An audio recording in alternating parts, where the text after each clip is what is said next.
আমন্ত্রণ জানাচ্ছি উন্নয়ন সংলাপের আজকের পর্ব দেখার জন্য। আজ আমরা কথা বলবো শ্রমিক নারীর বঞ্চনা এই বিষয়ে। আপনাদের সাথে আছি আমি এস এম মোর্শেদ, আর আমার সাথে আছেন তিনজন সম্মানীয় অতিথি। আসুন তাদের সাথে পরিচিত হই। আমার ভাই আছেন রোকেয়া কবির, নির্বাহী পরিচালক বাংলাদেশ নারী প্রগতি সংঘ। এরপর আছেন সৈয়দ সুলতানুদ্দিন আহমেদ, সহকারী নির্বাহী পরিচালক Bangladesh institute of labour studies BILS. এবং আরও আছেন আফরোজা হক রিনা, আহ্বায়ক নারী জোট। আপনাদের স্বাগত আজকের এই বিশেষ আলোচনা পর্বে। আপনারা জেনেছেন যে আজকে আমরা কথা বলবো শ্রমিক নারীর বঞ্চনা, অর্থাৎ নারীরা কর্মক্ষেত্রে যে সমস্ত বঞ্চনার শিকার হন সেসব বিষয় নিয়ে আমরা আলাপ করব। আপনার কাছে জানতে চাইবো যে আমরা যখন নারী শ্রমিকের কথা বলি বা শ্রমিক নারীর কথা বলি, তখন সবসময়ই আমরা দেখে এসেছি যে পোশাক শিল্পের নারী শ্রমিকদের কথাটাই বেশি আলোচিত হয়, তারাই সামনে আসেন। কিন্তু আমাদের অন্যান্য সেক্টরেও ব্যাপক সংখ্যক নারী কাজ করছেন।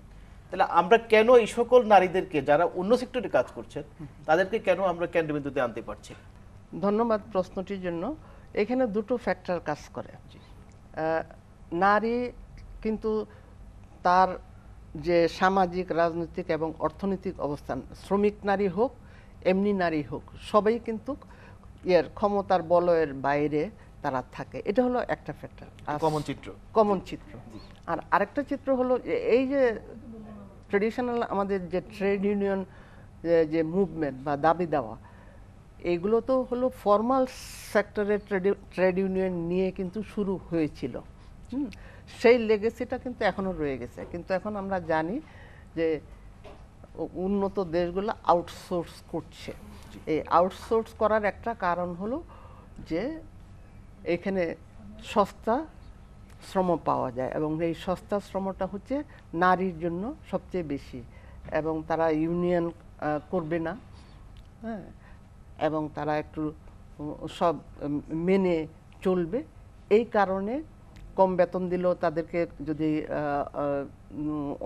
বঞ্চনাও করা হয়, তারা ইউনিয়ন করে সেটা এখানে প্রতিবাদের জন্য আসবে না। এটা হলো একটা কারণ। আর আরেকটা কারণ হচ্ছে যে আমরা যেটা জানি যে এই ফোকাসটা এই গার্মেন্টস শ্রমিকের মধ্যে আসার কারণটা হচ্ছে যে গার্মেন্টস মালিকরা যেটা বলছেন, তাদের যে অ্যাসোসিয়েশন এটা স্ট্রং, পার্লামেন্টে তাদের উপস্থিতি স্ট্রং, এবং তারা বলছেন যে তারা বৈদেশিক মুদ্রা, হ্যাঁ, দেশের জন্য বয়ে নিয়ে আসেন, এবং এই নারীরা তারা কোনোদিন এত বেতন পায় নাই তাদের জীবনে। কিন্তু তারা বুঝতে পারেন না যে তারা এত বেতন না পেলেও তাদের যে সাবসিস্টেন্স ইকোনমি ছিল, যেটা হয়তো সুলতান ভাই বলবেন আপনাদের একজন রিসার্চার হিসাবে, সেটা কিন্তু এইখানে তাদের নাই। তাদের প্রত্যেকটা জিনিস, পানির থেকে ইলেকট্রিসিটি থেকে টয়লেট থেকে স্যানিটারি ইয়ের থেকে সব কিছু কিন্তু তাদেরকে পে করতে হয়, তারপরে বাড়ি ভাড়া দিতে হয় ইত্যাদি সব কিছু। সেটা কিন্তু গ্রামে যখন ছিল তাকে কিন্তু সেটা দিতে হতো না। এই বিষয়টা কিন্তু তারা নিয়ে আসেন না সামনে।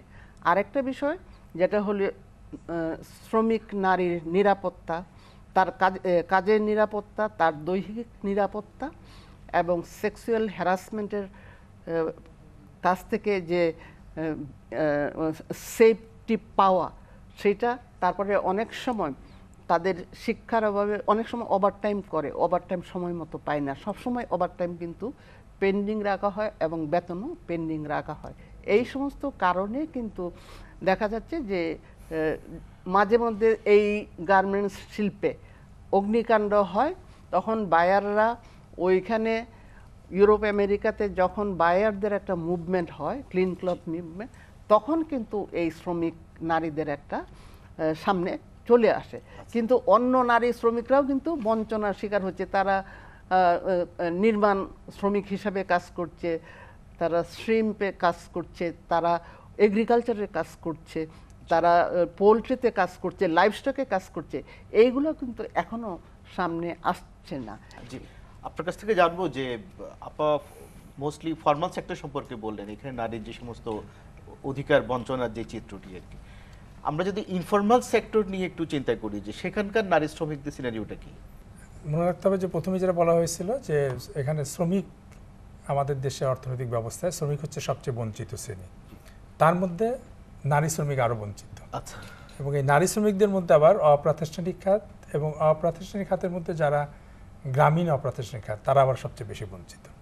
সুতরাং এই বঞ্চনার পাল্লাটা আস্তে আস্তে আস্তে আস্তে কিন্তু ভারী হচ্ছে। এখানে সবচেয়ে বড় যে সমস্যাটা সেটা হচ্ছে প্রাতিষ্ঠানিক খাতের জন্য একটি আইন আছে। আপা যেমন বলেছে যে আমাদের ইউনিয়নের প্রথাগত দৃষ্টিভঙ্গির কারণে ইউনিয়নও প্রাতিষ্ঠানিক খাত ভিত্তিক এবং স্বাভাবিকভাবে এখনও পুরুষ নেতৃত্বাধীন, যদিও কিছু পরিবর্তন হয়েছে আন্তর্জাতিক জাতীয় অনেক প্রচারণার জন্য, কিন্তু তবুও দৃষ্টিভঙ্গিটা এখন অনেকখানি ওই পুরুষ কেন্দ্রিক। আর অপ্রাতিষ্ঠানিক খাতের ব্যাপারটা হচ্ছে প্রথমেই হচ্ছে যে অপ্রাতিষ্ঠানিক খাতটা সংজ্ঞায়িত হয়নি ওইভাবে। বাংলাদেশের শ্রম আইন একে সংজ্ঞায়িত করেনি, শুধু একটি মাত্র আইন সংজ্ঞায়িত করেছে, সেটা শ্রমিক কল্যাণ ফাউন্ডেশন আইন। যার জন্য কোনটি অপ্রাতিষ্ঠানিক আর কোনটি প্রাতিষ্ঠানিক এটি বোঝা অনেক সময় মুশকিল হয়ে যায় আমাদের জন্য। তবু আমরা ধরে নিই যে ছোট ছোট ছড়িয়ে ছিটিয়ে কারখানা, ঘরের মধ্যে যারা কাজ করে তারা। তো এইটি প্রথম হচ্ছে অধিকাংশ ক্ষেত্রে আইনের কোনো সুরক্ষা নেই তাদের, তারা সংগঠিত না এবং গ্রামীণ ও গৃহে কাজ করে, এই জন্যই কিন্তু তারা আলোচনার বাইরে থেকে যায়। আর এখনকার সময় প্রাতিষ্ঠানিক খাতের মধ্যেও কিন্তু কিছু অপ্রাতিষ্ঠানিকরণ চলতেছে, যেটা আপনি একটু উল্লেখ করলেন, যে আউটসোর্সিং, তারপর ক্যাজুয়াল ওয়ার্ক, ঠিকাদার ভিত্তিক ওয়ার্ক। এখানেও কিন্তু দেখবেন যেখানেই নারী আবার সবচেয়ে বেশি বঞ্চিত হচ্ছে, কারণ নারী যখন ঘরে, এই আউটসোর্সিং নারী ঘরে বসে কাজ করে, তারা একদমই ধরাছোঁয়ার বাইরে থেকে যায়। গৃহ শ্রমিক সব নারী। চাতাল শ্রমিক যদি ধরেন গ্রামে, বাংলাদেশে প্রচুর খাদ্যের সমস্ত ব্যাপারটাই তারা তৈরি করে, কিন্তু দেখা যাচ্ছে তারা একদমই আলোচনার বাইরে। তো এটা মূল ব্যাপারটাই হচ্ছে যে তারা কিন্তু যদি হিসেব করেন মোট শ্রমশক্তির তারা ৮৬% মতো, হ্যাঁ, এবং তারা ছড়িয়ে ছিটিয়ে আছে সারা বাংলাদেশে। উৎপাদনের একদম মূল জায়গাটাই তারা আছে। আমি যারা চাতাল বললাম, কৃষি, স্বাস্থ্য যদি ধরেন স্বাস্থ্যের যারাই, কিন্তু যেহেতু তারা সংগঠিত না এবং আইনের সুরক্ষার মধ্যে পড়ে না, সেহেতু তারা এর মধ্যে আসে না। আরেকটি হচ্ছে যে বিচারের আদালতের আশ্রয় নেওয়ার ব্যাপার, যেটা ধরেন আপনি বাংলাদেশের শ্রম আদালতগুলো সব শহর কেন্দ্রিক, ঢাকা, চট্টগ্রাম, খুলনা, রাজশাহী। যার জন্য গ্রামীণ অপ্রাতিষ্ঠানিক নারী তারা যদি আইনের আওতায় থাকেও কিছু, প্রাতিষ্ঠানিক নারী যারাও, তারাও কিন্তু দেখবেন এই এত দূর এসে শ্রম আদালতে আশ্রয় নিতে পারে না। একটি কথা আমি প্রায় মনে করি, বলি যে ময়মনসিংহের একজন চাতাল নারী শ্রমিক, সে যদি তার স্বামীর বিরুদ্ধে দেনমোহরের মামলা করতে চায়, সে কিন্তু ময়মনসিংহ আদালতে করতে পারবে, কিন্তু সে যদি তার মালিকের বিরুদ্ধে মজুরির মামলা করতে চায়, তাকে ঢাকায় আসতে হবে এবং সে কখনোই আসবে না ঢাকায়। এই যে অপ্রাতিষ্ঠানিক নারীরা শহর এবং গ্রাম সব জায়গায়, হ্যাঁ, এটা হচ্ছে বঞ্চিতদের মধ্যে আরও বঞ্চিত। এবং এর মূল কারণই হচ্ছে তিনটে। একটি হচ্ছে যে আমাদের আইনের বাইরে তারা, আরেকটি হচ্ছে তারা নিজেরা সংগঠিত না, আর তাদের পক্ষে যারা কথা বলবে তারা যেহেতু তাদের নজরের বাইরে থাকে, তারা দৃষ্টির বাইরে থাকে, এই জন্য তারা সেটাকে আপনার একটি অগ্রাধিকার ভিত্তিক ইস্যু হিসেবে বিবেচনা করে না। জি আপা, আমরা যে সিনারিও জানলাম যে এরা মোস্টলি অসংগঠিত, এখন প্রতিষ্ঠান পর্যায়ে কি এই সমস্ত নারী শ্রমিকদেরকে সংগঠিত করার কোনো সম্ভাবনা বা উপায় কি আছে?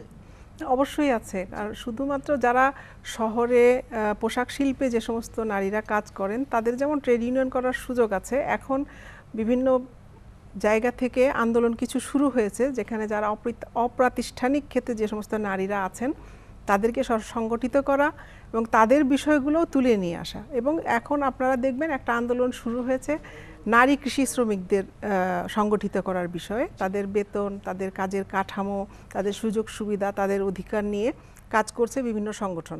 তো সুতরাং কিছুটা হলেও এগিয়ে আসছে অপ্রাতিষ্ঠানিক এবং যারা উনি যেটা বললেন সেটা হচ্ছে যে আইনি সুরক্ষার আওতায়ও যে সমস্ত নারীরা আছেন এবং শহরের বাইরে যে সমস্ত নারীরা আছেন তাদেরকেও এখন এই আওতার মধ্যে নিয়ে আসা, তাদেরকেও শ্রমিক হিসাবে যাতে তাদেরও একটা স্বীকৃতি পায়, সেই বিষয়টা নিয়ে কাজটা শুরু হয়েছে। কিন্তু এটা খুবই প্রাথমিক পর্যায়ে কাজটা, যেটা করতে অনেক সময়ও লাগবে। যেই সময়টুকু মানে এখন যেটা আমরা দেখতে পাচ্ছি সেটা হচ্ছে যে খেতেও কিন্তু মেয়েরা কাজ করছে। আমাদের এখানে যেটা নারী কৃষি শ্রমিক যারা, তারা বিভিন্ন ক্ষেতে কাজ করছে, পোলট্রি ফার্মে কাজ করছে, তারপরে বিভিন্ন প্রতিষ্ঠানে তারা শ্রম দিচ্ছে, বিভিন্ন উন্নয়ন কর্মী যারা আছেন তারাও কিন্তু এই জায়গায় আছেন, যারা উন্নয়ন সংগঠনগুলোর কর্মী হিসেবে যারা মাঠ পর্যায়ে যে সমস্ত নারীরা কাজ করেন তারাও কিন্তু এই সুরক্ষার আওতার বাইরে রয়ে গেছেন। সুতরাং এই ক্ষেত্রেও নারীরা, বিশেষভাবে এই শ্রমিক নারীরাও কিন্তু বঞ্চিত। আপা, আমাদেরকে এখন একটি বিরতিতে যেতে হচ্ছে। আমরা বিরতির পর আপনাদের থেকে এইসব বিষয়ে আমরা আরো বেশি করে জানবো এবং শুনবো। দর্শক, আমরা একটি ছোট্ট বিরতিতে যাচ্ছি, ফিরছি কিছুক্ষণের মাঝেই, আমাদের সাথেই থাকুন। বিরতির পর আবারও স্বাগত আমাদের আজকের এই বিশেষ আয়োজনে। আমরা বিরতির আগে শুনছিলাম যে শ্রমিক নারীর বঞ্চনা, এবং স্পেশালি আমরা শুনছিলাম যে যারা অপ্রাতিষ্ঠানিক খাতের যারা নারী শ্রমিক, আমরা যদি এই সংকটগুলো উত্তরণ করতে চাই তাহলে আমাদের রাষ্ট্রের রোল কি হওয়া উচিত? প্রথমত যে কথাটা আসছে সেটা হলো যে নারী তার গৃহকর্ম যে শ্রমটা দিচ্ছে তার বাইরে কৃষি ক্ষেত্র থেকে শুরু করে বিভিন্ন অপ্রাতিষ্ঠানিক ক্ষেত্রে দিচ্ছে তার শ্রমের মূল্যায়ন। কারণ অপ্রাতিষ্ঠানিক কাজ যেগুলো করছে তারা কিন্তু অনেক কম মজুরি পায়, কারণ তারা ট্রেড ইউনিয়নের আওতার মধ্যে আসে না। এইটা যদি আমরা জাতীয় বাজেটে, কারণ আমরা নারী আন্দোলনের পক্ষ থেকে আমরা দাবি করছি যে জাতীয় বাজেটে জিডিপিতে এই নারীর বিনা পারিশ্রমিকে যে কাজ অথবা স্বল্প পারিশ্রমিকে যে কাজ, এটার অর্থমূল্য ধরে এটাকে আমাদের জিডিপিতে নিয়ে আসা, তাহলে নারী যে অর্থনৈতিকভাবে কন্ট্রিবিউট করছে এইটা কিন্তু বাংলাদেশ গভর্নমেন্টের একটা স্বীকৃতি বলে। আরেকটা জিনিস হচ্ছে যে আমরা ট্যাক্সেশনে যারা ট্যাক্সেবল তাদের ট্যাক্স নিয়ে আমরা জোনিং করা, জোনিং করে যে ইউনিয়ন পরিষদ, উপজেলা এবং অন্যান্য জায়গায়, কারণ ইনফর্মাল সেক্টরে তো সবাই কাজ করছে, এখানে তো ফর্মাল কোনো মালিককে আপনি ধরতে পারছেন না, তাহলে কিভাবে তাদেরকে সাপোর্টটা দেওয়া যায়। ট্রেড ইউনিয়ন মুভমেন্টের বোধহয় এই ইস্যুগুলো নিয়ে আসা দরকার, যে তাদের একটা ব্যবস্থা করা, ওই ট্যাক্সের টাকার থেকে তাদেরকে সাবস্টিটিউট করা, তার লাইভলিহুডকে একটা সাবস্টিটিউট করা, তাকে সরকারের পক্ষ থেকে, রাষ্ট্রের পক্ষ থেকে, সমাজের পক্ষ থেকে একটা ট্যাক্সের টাকাটা তার জন্য সরাসরি ব্যয়, সেটা পেনশন হতে পারে, তার স্বাস্থ্য সুবিধা হতে পারে, মাতৃত্বকালীন ছুটি হতে পারে, এই ইস্যু তার বাচ্চাদের স্কুলিংয়ের ব্যাপারটা হতে পারে, এইগুলো যদি আমি কন্ট্রিবিউট করছি তার এগেনস্টে আমাকে দেন, তখন কিন্তু আমার মর্যাদাটা আমি বুঝতে পারি এবং অ্যাকাউন্টেবিলিটির একটা প্রশ্ন রাষ্ট্রের তৈরি হয়। আমরা এখন একটু আইনগত অবস্থান জেনে আসি যে আমরা যদি আমাদের শ্রম আইনটাকে রিভিউ করে দেখি যে সেখানে আসলে ইনফর্মাল সেক্টরের শ্রমিকদের অধিকার কতটুকু স্বীকৃত, এবং আরেকটি হচ্ছে এখন যেটি শ্রম আইন সংশোধনের যে প্রক্রিয়া, সেই বিষয়টা আপনি একটু আলোকপাত করুন। আইনটা হচ্ছে অ্যাকচুয়ালি এটাই হচ্ছে সবচেয়ে বড় সংকটের একটা দিক। আমি যেটা আগেও বলেছি যে আইনটা হচ্ছে প্রতিষ্ঠানকে কেন্দ্র করে, আচ্ছা, এবং এই প্রতিষ্ঠানের মধ্যে আবার সবাই এই আইনের আওতায় না, এবং এক্ষেত্রে সবচেয়ে আবার বঞ্চিত হচ্ছে নারী, শুধু অপ্রতিষ্ঠানিক খাত না, প্রাতিষ্ঠানিক খাত, যেমন শিক্ষা প্রতিষ্ঠান। এখন আমাদের নারী শিক্ষার জন্য কিন্তু শিক্ষা প্রতিষ্ঠানে, চিকিৎসা, অনেক জায়গায় কিন্তু প্রচুর নারী। আমরা অনেকেই জানি না আমরা যে এই যে শিক্ষা প্রতিষ্ঠানে যে নারীরা কাজ করতেছে তারা কিন্তু কোনো সুরক্ষার আওতায় না। এই যে আমাদেরই যারা উচ্চশিক্ষিত মেয়েরা বা বোনরা বেসরকারি স্কুলগুলোতে যাচ্ছে, খুব নামি দামি স্কুলে, সেখানেও কিন্তু মাতৃত্বকালীন সুরক্ষা তারা কত মাস পাবে, বা তারা বেতন, তাদের মজুরি কীভাবে নির্ধারিত হবে, তাদের পেনশন কীভাবে, এগুলো কিন্তু সুরক্ষিত না। ঠিক তেমনি অপ্রাতিষ্ঠানিক খাত। সুতরাং আইনটা হতে হবে একটা সার্বজনীন আইন, যে আইনে যিনি মজুরির বিনিময়ে কাজ করুন, তিনি যেখানেই কাজ করুন, তিনি ওই আইনের সুরক্ষায় আসবেন। এটি হচ্ছে প্রথম শর্ত। আর দ্বিতীয় হচ্ছে নারী সংগঠিত হয়ে চাবে বা নারীর জন্য আরেকটি সংগঠন চাবে, এই জন্য রাষ্ট্রকে অপেক্ষা করা চলবে না। রাষ্ট্রকে অবশ্যই, আপা খুব চমৎকারভাবে বলেছেন, আমি বলবো যে নারী যে আয় করে সেই আয় থেকে অবশ্যই সঙ্গে সঙ্গেই নারীর জন্য একটি সুরক্ষা স্কিম তৈরি করতে হবে। কারণ আমরা দেখেছি গার্মেন্টসে যে একটি নারী গড়ে 10 বছর কাজ করতে পারে, তারপর তাকে গ্রামে ফিরে যেতে হয়। এই যে গ্রামে ফিরে যাওয়ার পর তার বাকি কর্মজীবনের জন্য তার কিন্তু কোনো সুরক্ষা নেই, তার কিন্তু কোনো সুযোগ নেই। হ্যাঁ, সুতরাং এবং এখনও নারীর যদি স্বাস্থ্যের ব্যাপারটা ধরেন, তাহলে নারীকে তার নিজের স্বাস্থ্য, তার নিজের সন্তানের স্বাস্থ্য, এগুলো নিয়ে সব প্রতিনিয়তই তাকে কিন্তু ভোগান্তির শিকার হতে হচ্ছে। সুতরাং এখানে রাষ্ট্রের একটি বড় ভূমিকা নিতেই হবে। তারপরে আসবে নারী নিজে সংগঠিত হয়ে বা ট্রেড ইউনিয়ন তার জন্য কথা বলবে। রাষ্ট্র যদি বলে অন্য সব কিছুই রাষ্ট্র দৃষ্টি দিবে, কিন্তু শ্রমিকের ব্যাপারটা যখন আসে তখন বলে যে দাবি দেওয়া নাই, জি, দাবি করেনি বলে আমি দিইনি। এটা তো হতে পারে, এটা ভালো কোনো যুক্তি এটা কোনো ভালো যুক্তি না। ইনফরমাল সেক্টরের ওয়ার্কারদের রাইট নিয়ে ট্রেড ইউনিয়ন মুভমেন্ট খুব অ্যাক্টিভ না, এই বিষয়টা যদি আপনি একটু হ্যাঁ, বলেন। এটি ওই দুটো কারণে আমি বললাম যে ট্রেড ইউনিয়ন, যেটা আপনি নিজেই বলেছে যে ট্রেড ইউনিয়ন শুরু হয়েছে প্রতিষ্ঠানকে কেন্দ্র করে, এবং আমাদের ট্রেড ইউনিয়নটা আইনি কাঠামোর মধ্যে চলে। জি, আইনি কাঠামোটা যেহেতু প্রতিষ্ঠান ভিত্তিক, সেহেতু এটি এখনো এইভাবে সীমাবদ্ধ, কিন্তু পরিবর্তন হচ্ছে। কিন্তু যেমন বিলসের পক্ষ থেকে আপনারা জানেন যে বিলসের পক্ষ থেকে আমরা নারী শ্রমিকদের সংগঠিত করার জন্য আমাদের একটা আলাদা কার্যক্রমই আছে, এবং বাংলাদেশ এখন প্রত্যেকটা জাতীয় ট্রেড ইউনিয়ন ফেডারেশনের নারী কমিটি আছে। আচ্ছা আপা, ট্রেড ইউনিয়ন ছাড়াও এনজিও বা সিভিল সোসাইটি সংগঠন হিসেবে আপনাদেরও কিছু রোল আছে। এই যে ইনফরমাল সেক্টরের শ্রমিকরা যখন বিভিন্ন সুবিধা থেকে বঞ্চিত হচ্ছে, আই মিন সরকারের যে সুবিধাগুলো থেকে, সেখানে কি আপনারা কোনো লিঙ্কেজ প্রোগ্রাম বা অন্য কোনো রকম সাপোর্ট দিতে পারেন না? না, আমরা তো বলেছি যে কাজটা শুরু হয়েছে জি। সাপোর্ট দেওয়ার জন্য, তাদের কথা নিয়ে তাদের কথাটাকে জনসমক্ষে আনার জন্য। আমি আগেও বলেছি যে একটা সময় ছিল যে আমরা শুধুমাত্র নারীর অধিকার, নারীর সম্মান এইসব নিয়েই কাজ করতাম, কিন্তু এই যে ইনফরমাল সেক্টরে যে নারীরা আছেন তাদের যে বঞ্চনা, সুযোগ সুবিধার অভাব, তাদের যে অধিকার, তাদের বেতন, তাদের চলাচলের নিরাপত্তা, তাদের কাজের নিরাপত্তা, এই সমস্ত বিষয়গুলো কিন্তু আমাদের একেবারেই দৃষ্টির আড়ালে ছিল এক সময়।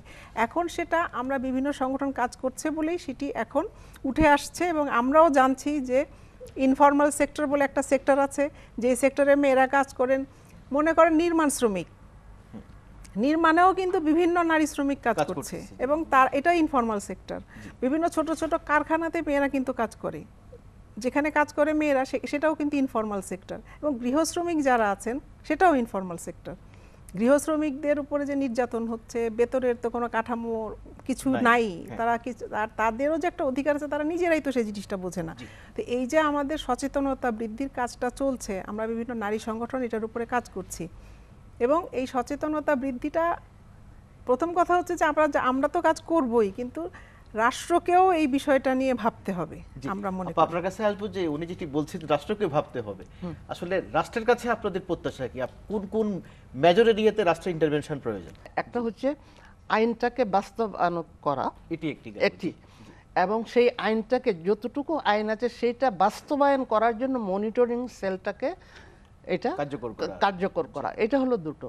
আর আরেকটা জিনিস হচ্ছে ওই যে নারীর কাজের মূল্যায়নটা করে জনসমক্ষে তুলে ধরা, যে নারীর কন্ট্রিবিউশন জিডিপিতে এই, সুতরাং এই অনুযায়ী যে ট্যাক্স আসে সেই ট্যাক্সের একটা অংশ প্রপোর্শনেটলি এই নারী শ্রমিকদের জন্য দিতে হবে। কারণ আমরা জানি যে 13-14% হলো প্রাতিষ্ঠানিক শ্রমিক, হ্যাঁ, নারীদের মধ্যে, আর বাকি কিন্তু সবই কিন্তু অপ্রাতিষ্ঠানিক। সুতরাং সেই অনুযায়ী, এবং তারা কিন্তু খুব কম বেতন পায়, হ্যাঁ, সুতরাং তাদের জিডিপিতে যে আয়টা সেখানের একটা অংশ তাদের জন্য ব্যয় করা আসে। এবং ট্রেড ইউনিয়ন মুভমেন্টের মধ্যে এবং রাষ্ট্রের এই যে আইন, সেইটার মধ্যে যোগসূত্র স্থাপন করতে হবে যে একজন শ্রমিক নারীর প্রাতিষ্ঠানিক বা অপ্রাতিষ্ঠানিক, প্রাতিষ্ঠানিক হলে প্রতিষ্ঠানের মালিকরা কি কি দেবে, আর যদি এই ধরনের কেউ নাই, সেলফ এমপ্লয়েডে অনেক নারী আছে,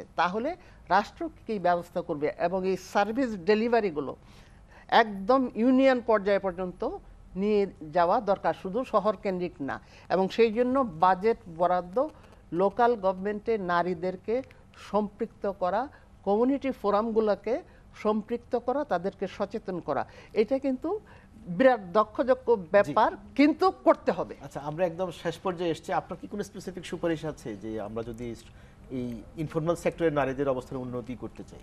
আমার সুপারিশ হচ্ছে যে সামগ্রিক উন্নয়ন প্রক্রিয়ায় নারীর যে অবদান আছে সেটি স্বীকৃতি দিয়ে তার ন্যায্য প্রাপ্যটা নিশ্চিত করা, এটি হচ্ছে রাষ্ট্রের বড় দায়িত্ব। এখন আপনার কোনো সুপারিশ? আমার সুপারিশটা হচ্ছে যে সমস্ত নারীর বিষয়টিকেই উন্নয়নের মূল ধারায় নিয়ে আসা, মূল ধারায় নিয়ে এসে তার জন্য বাজেট করা, তার জন্য পরিকল্পনা করা, এবং এটাকে একেবারে একটা কঠিন মনিটরিংয়ের মধ্যে রাখা, যাতে করে এই বাজেটটাও ঠিকমতো ব্যয় হচ্ছে। আমরাও আশা করি সরকারের বিভিন্ন কর্মসূচির কারণে, আপনাদের সামষ্টিক উদ্যোগের কারণে শ্রমজীবী নারীর বঞ্চনা দূর হবে এবং নারীরা তাদের প্রাপ্য অধিকার আদায়ে সক্ষম হবে। আজকে আমাদের স্টুডিওতে এসে এই বিষয়ে গুরুত্বপূর্ণ তথ্য দেওয়ার জন্য আপনাদেরকে অনেক ধন্যবাদ। আমাদের আমন্ত্রণ জানানোর জন্য আপনাদেরকে ধন্যবাদ। প্রিয় দর্শক, উন্নয়ন সংলাপের পরবর্তী অনুষ্ঠান দেখার আমন্ত্রণ জানিয়ে আমরা আজকের অনুষ্ঠান এখানে শেষ করছি। আপনারা আমাদের অনুষ্ঠান সম্পর্কে চিঠি লিখতে পারেন। প্রযোজক উন্নয়ন সংলাপ, বৈশাখী মিডিয়া লিমিটেড, 32 মহাখালী বাণিজ্যিক এলাকা, ঢাকা 1212। আমাদেরকে ইমেইল করতে পারেন unnayonsonghlap@boishakhi.tv। আপনারা ভালো থাকুন, সুস্থ থাকুন, নিরাপদ থাকুন। নিরন্তর শুভেচ্ছা সবাইকে।